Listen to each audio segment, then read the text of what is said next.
ایسے ہی میرے پاک محبوب علیہ الصلوۃ والسلام کی عظمتوں کو سمجھیں اور اپنے جس نبی کا آپ کلمہ پڑھتے ہیں اس نبی کی عظمتوں کو سمجھیں۔ حضرت عتبہ رضی اللہ تعالیٰ عنہ صحابی رسول، آپ کے جسم سے خوشبو آتی تھی، آپ کی 4 بیویاں تھیں، اور دن رات ان کا یہ مقابلہ ہوتا تھا کہ ساری دنیا تعریف کرتی ہے حضرت عتبہ رضی اللہ تعالیٰ عنہ کی، تو کوئی خوشبو ایسی ہو کہ ہم لگائیں تو لوگ ہماری تعریف کریں، لیکن وہ اس مقابلے میں کبھی کامیاب نہیں ہوتی تھی۔ اب فرماتے ہیں کہ ایک دن وہ اکٹھی ہوئی بیٹھی، انہوں نے پوچھا کہ آپ یہ خوشبو لگاتے ہیں تو یہ خوشبو آپ نے کہاں سے لی ہے، کہاں سے خریدی ہے؟ ہر بندہ آپ کی تعریف کرتا ہے، تو آپ اس کے بارے میں بتائیں۔ آپ فرماتے ہیں اخذنا الشرع علی عہد رسول اللہ صلی اللہ علیہ وسلم، فرمایا میں نے آج تک کوئی خوشبو نہیں خریدی، میں نے آج تک کوئی خوشبو نہیں لگائی۔ یہ تو مسئلہ یہ تھا کہ میرے جسم پر پھنسیاں نکل آئی تھیں، دانے نکل آئے تھے، فشکوت ذالک الیہ، تو میں نے جا کر پاک محبوب علیہ السلام کے قدموں میں حاضری دی اور میں نے وہاں پر عرض کی، اپنی حالت کی، اپنی مشکل وہاں پر بیان کی۔ جب ایسا ہوا فامرنی ان اتجرد، تو میرے محبوب علیہ السلام نے فرمایا کہ اے عتبہ تم اضافی کپڑے اتار دو۔ فرماتے ہیں تو میں نے اضافی کپڑے اتار دیے اور آپ کے سامنے آ کر بیٹھ گیا۔ جب سامنے بیٹھا فنفث فی یدہ، حضور نبی پاک علیہ الصلوۃ والسلام جو تھے اپنا لعاب اپنے ہاتھوں پر لگاتے، ثم وضع یدہ علی ظہری و بطنی، پھر اپنے ہاتھوں کو میرے سینے پر اور میری پیٹھ پر ملتے۔ فرمایا فَأَبَقَ بِي هَذَا الطِّيبُ مِن يَوْمَئِذٍ، فرمایا جہاں جہاں سے آپ کا ہاتھ لگ کر گزرتا چلا جاتا تھا، نیچے سے میرا بدن 14ویں کے چاند کی طرح چمکتا نکلتا آتا تھا، اور وہ دن میرے پاک محبوب علیہ السلام کا مقدس ہاتھ اور آپ کا مقدس لعاب میرے جسم سے لگنا تھا،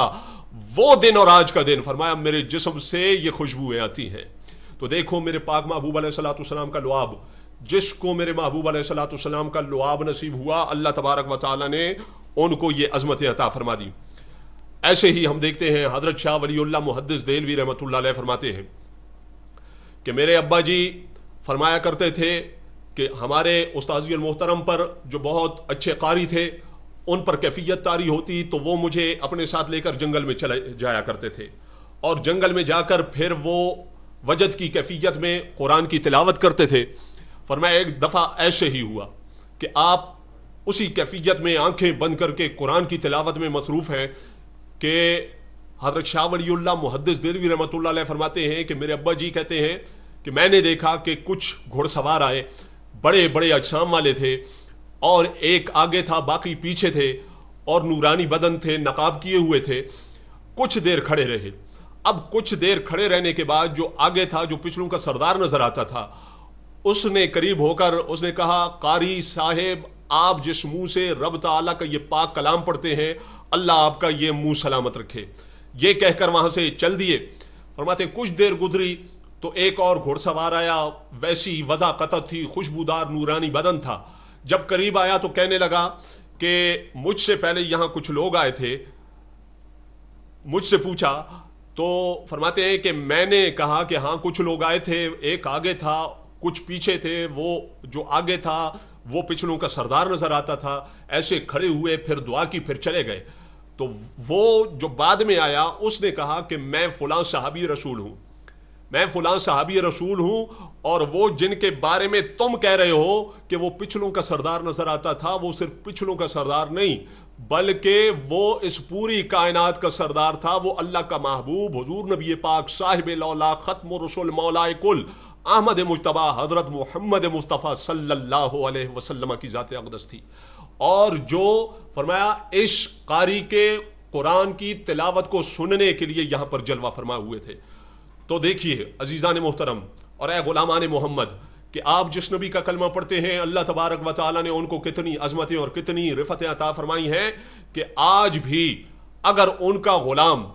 اللہ کی یاد میں مگن ہوتا ہے، حضور نبی پاک علیہ الصلوۃ والسلام کی یاد میں غرق ہوتا ہے، مستغرق ہوتا ہے، تو پاک محبوب علیہ الصلوۃ والسلام اس جسم کے ساتھ اللہ کے اذن سے آ کر اس کو نواز دیتے ہیں اور اس کی مشکل کشائی فرماتے ہیں۔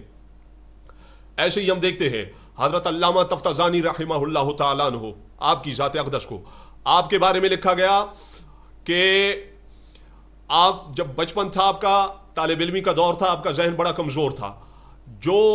اسباق دیگر طلباء 2 مرتبہ 4 مرتبہ دوہرا کر یاد کر لیتے تھے، آپ کو درجنوں مرتبہ پڑھتے تھے لیکن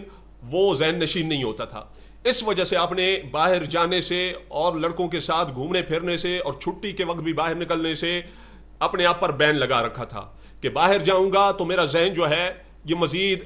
اس میں مختلف چیزیں آئیں گی، تو جو 2 لفظ مجھے یاد ہوتے ہیں وہ ان سے بھی میں رہ جاؤں گا۔ اب یہ حالت تھی، ایک زمانہ ایسے گزارا کہ اللہ کی محبت میں، اللہ کے حبیب کی محبت میں، دین کی محبت میں اپنے اوپر اتنے بین لگا رکھے ہیں دین سیکھنے کے لیے۔ رب تعالیٰ جو کہ مقصود حقیقی ہے، جو مطلوب حقیقی ہے، اس کی ذات کو پانے کے لیے اور اس مقصود حقیقی اور مطلوب حقیقی تک پہنچنے کے لیے جو وسیلہ اعظم ہے حضور نبی پاک علیہ الصلوۃ والسلام کی ذات، ان کو راضی کرنے کے لیے جب یہ سخت محنت اور مشقت کے دنوں میں تھے اور ان حالات سے گزر رہے تھے، پاک محبوب علیہ الصلوۃ والسلام نے دیکھا۔ اب کیا ہوا، ایک دن فرماتے ہیں میں سویا ہوا تھا کہ خواب میں دیکھتا ہوں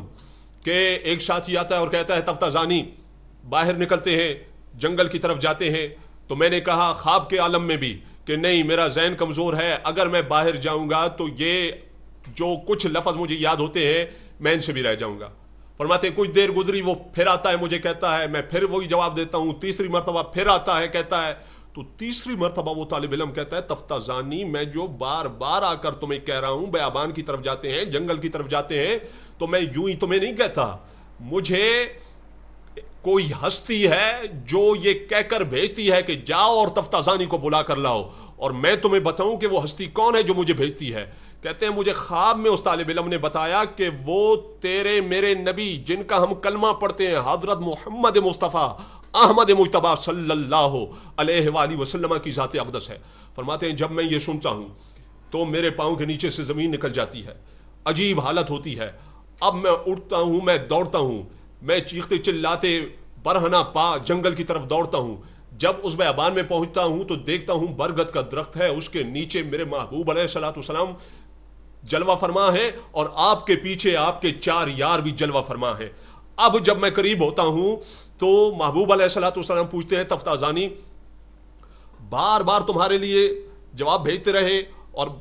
تم نہیں آتے تھے، بار بار تمہیں بلایا، تم کیوں نہیں آئے؟ فرماتے ہیں میں نے عرض کی کہ یا رسول اللہ صلی اللہ علیہ وسلم آپ بلائیں اور میں نہ آتا، آپ کے بلانے پہ نہ آتا، مجھے خبر نہیں تھی، میں نے تو اس وجہ سے پابندی اپنے اوپر لگا رکھی تھی، میں باہر نہیں نکلتا تھا، تو میں سمجھا شاید ساتھی یوں ہی گھومنے پھرنے کا کہتا ہے، تو اس وجہ سے میں نہیں آ رہا تھا۔ آپ نے فرمایا اچھا تمہیں اتنا شوق ہے اللہ کے دین کو سیکھنے کا، سمجھنے کا، مقصود حقیقی مطلوب حقیقی کو پانے کا اتنا ذوق ہے، اتنا شوق ہے، اتنی طلب ہے، تو میں نے رو کر عرض کی کہ جی ہاں یا رسول اللہ صلی اللہ علیہ وسلم، اسی وجہ سے میں نے اپنے اوپر پابندی لگا رکھی ہے۔ فرماتے ہیں بس اتنا عرض کرنا تھا کہ حضور نبی پاک علیہ الصلوۃ والسلام کی رحمت و جوش میں آئی اور محبوب علیہ السلام نے فرمایا تفتزانی آگے آؤ۔ میں آگے بڑھا، فرمایا تفتزانی منہ کھولو۔ فرماتے ہیں میں نے منہ کھولا، میرے محبوب علیہ الصلوۃ والسلام نے اپنا لعاب دہن جو اس کائنات کی سب سے بہترین دوا ہے، فرمایا وہ لعاب دہن میرے منہ میں ڈالا، میرے سر پہ ہاتھ پھیرا، مجھے دعا دی اور فرمایا جاؤ تفتزانی۔ فرماتے ہیں میں واپس آیا، اب جب میں واپس آیا دیکھا کلاس لگی ہوئی ہے، استاد سبق پڑھا رہا ہے، میں بھی پیچھے آ کر بیٹھ گیا۔ تو جب استاد نے سبق پڑھا لیا، اب میں کھڑا ہو گیا، میں نے عرض کی اگر آپ اجازت دیں تو کچھ اشکالات ہیں، کچھ اعتراضات ہیں، میں عرض کروں؟ تو استاد المحترم نے اجازت دی۔ میں نے عرض کی کہ جی یہ جو آپ نے ایسے بیان کیا اس پر تو یہ اعتراض بھی بن سکتا ہے اور یہ اعتراض بھی بن سکتا ہے، اور اگر اس کو ایسے بیان کیا جاتا، اس انداز میں بیان کیا جاتا تو کوئی اعتراض نہ بنتا۔ میں ایسے اعتراضات اور اشکالات اپنے استاد المحترم کے سامنے رکھ رہا تھا، اور وہ طالب علم جو جانتے تھے کہ یہ سب سے کمزور ذہن کا ہے، جو میری کل تک کی حالت کو دیکھ چکے تھے، وہ بغلیں بجا رہے تھے اور وہ ہنس رہے تھے کہ یہ دیکھو جیسے سبق خود نہیں آتا اور جو سبق یاد نہیں کر سکتا، سمجھ نہیں سکتا، آج وہ کھڑا ہو کر اپنے استاد پہ اعتراض کرتا ہے۔ فرمایا جب یہ ان کی حالت استاد المحترم نے دیکھی